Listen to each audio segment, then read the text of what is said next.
Hey guys, can you feel it? There's something on the horizon and it's approaching fast. Winter is coming. Winter is coming. In this episode, we're going to talk about best practice and 5 things that you can consider doing to your hair to look after them during the winter months.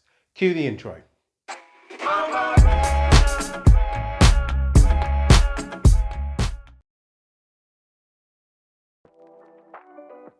Hello and welcome. I'm the Urban Locksmith, and on this channel we discuss my ongoing lock journey, have conversations about afro hair, product reviews and all that good stuff.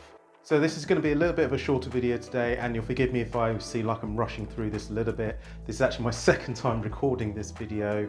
I actually did record all this earlier, but there was a problem with my phone and it just didn't record anything that I talked about. So I'm calling that a dress rehearsal, and I'm doing it again for you right now. So yes, winter shall soon be upon us. Here in the UK, the weather has already started to turn. It's definitely wetter and getting a little bit colder here. The clocks have gone back, so it's getting darker earlier, which means going from nice, warm, interior, central heated environments out into the cold, harsh weather and then back again. It can be very challenging for our afro hair. So that back and forth from warm environments to cold environments can cause the hair shaft to open and close, which can lead to extra dryness. And then when you couple that with the friction that happens when you're putting on and taking off hats and jumpers and scarves and everything, which can actually lead to breakage as well, winter is not really the greatest time for afro hair. But it's not all doom and gloom. There are some things that you can consider doing to help keep moisture in your hair and prevent breakage during these winter months. And let's go through them right now. So the first one is don't skip washing your hair. I remember reading somewhere, I can't remember where it was, that they said you should reduce or skip washing your hair during the winter months to help your hair maintain the natural oils. But this is not actually true. As there's so much variation in our hair texture and the hair porosity, I can't really advise whether you should stick to your current hair washing routine, whatever that is, or increase the frequency. But what you definitely should not do is reduce that frequency. Again, because of the variations in hair types and porosity, it might be a bit of trial and error. So, if you currently are washing your hair maybe once a week and you're finding that because of the elements and everything that you're getting a little bit drier than normal, maybe look to do it twice a week. Or if you're doing it every 2 weeks, maybe do it once a week. So again, it's kind of trial and error and do what's best for you. Listen to your body, listen to your hair. Try things out and see what works. And this should go without saying, but don't go outside with wet hair. Just in generally for both hair health and just health in general, not a good thing to do that. Personally, I wash my hair at the weekends because I just find I have more time then for the hair to dry naturally. I don't wash it in the morning because I'm rushing out to work and things, so that's not good. I could do it in the evening, but I just prefer doing it the weekend when I know I have time for the hair to just dry naturally. Second thing, moisture and seal it in. This is something we deal with afro hair anyway, but it's of more importance during the winter months because of that colder weather. Exposure to the cold causes hair strands to lose moisture more rapidly, so it's important to use products or techniques to help seal in the moisture that you have. One option is to deep condition your hair regularly using a moisturizing conditioner. Now I know there's some people in the lock community are saying you should stay away from conditioners because it can affect the locking process, and some people swear by them. Again, as I said with the first point, because there's so much variation in hair types and porosity, it's kind of trial and error. So what works for one person might not work for somebody else. So there is no right or wrong. It's very subjective. So if conditioners do work for you, obviously use them. If they don't work for you, then don't. You also have the option of using a leave-in conditioner if the traditional conditioners are affecting the locking process. And then to seal it in, obviously there's oils, which again with the conditioners, there's lots of people who advocate for using them and advocate for not using them. So again, it's down to you as an individual and your hair type and your scalp, what you use and what you put on your body. So if not using oils works for you, then fantastic. However, if you find that using oils does help the condition of your locks, then particularly during the winter months to help seal in that moisture, then definitely If you find that works for you, then go for it and don't let anybody tell you you shouldn't be doing that.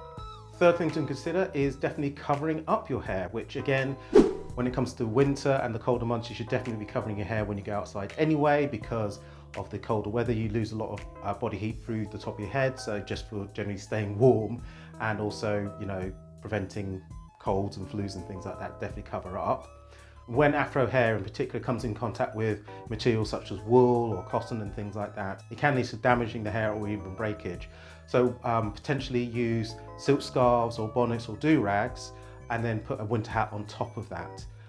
So have a dual layer, which firstly will provide a bit more warmth, hopefully, during the colder months. In the same way that silk and satin sheets and scarves can help keep moisture in your hair overnight, it can do the same thing during the day when you're going outside in the colder weather. So that's why I advocate for using maybe like a silk bonnet over your hair and then putting a winter hat on top of over that before you go outside.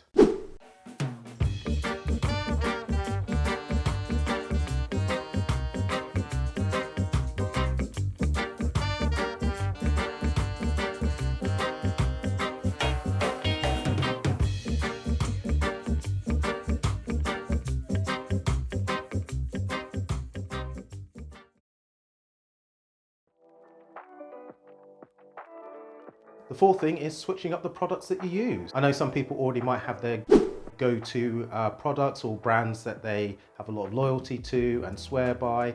However, because our bodies do go through some changes during the winter, particularly hormonal changes and things like that.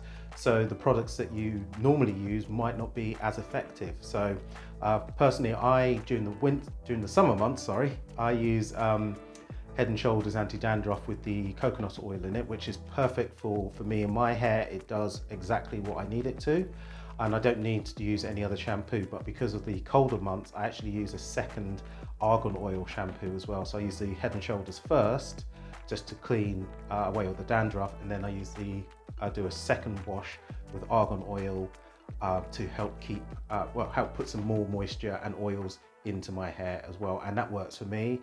Again, the actual brands that I use, I kind of like to mix things up and try things new anyway, which works for me. But again, I sound a bit like a broken record, but again, do what is best for you. So if you find that one brand works perfectly and you don't want to change, then you don't have to. If you can change and try something new and find something potentially better, then go for it. And the fifth thing, avoid extra heat where possible.